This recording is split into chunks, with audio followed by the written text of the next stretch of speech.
Хай бүгд өнөөдөр Minecraft скин хэрхэн амархан бүтээх вэ гэдгийг заах болно. Тэгээд нэг удаан бичлэг болохгүй. Skin set гэх юм татах байгаа.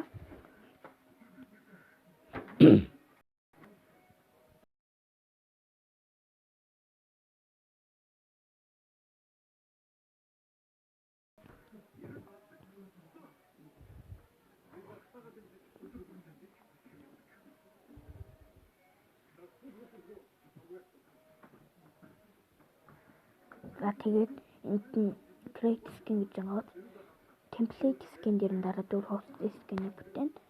Эсвэл та энэ бөмбөлөг дээр нь дараа хүссэн баатрийнхаа нэрийг бичнэ. Тэгээд жишээ нь би Harry Potter гэж бичлээ. Тэ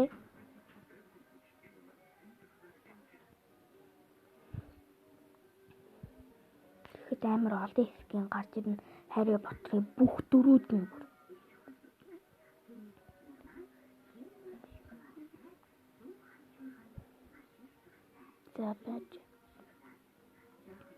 За энэ Harry Potter өөрөө байна. Ийм зөндөө Harry Potter-ийн бүх дөрүүд нь байгаа энд. За тэгээд харж байгаа. Энэ ямар гоё төр вэ? За энэ бичлэг үзсэн тагонд баярлалаа. Баяртай лайк дараарай, subscribe дараарай. Subscribe-ийн хажууд байгаа хонхыг төчүүлэх юм бол миний мэдээллийг цагт хугацаанд нь авах. Тэгээ bye. За лайк, subscribe хонхоо дараарай зөө. За энэ бичлэгийг яг бүтэн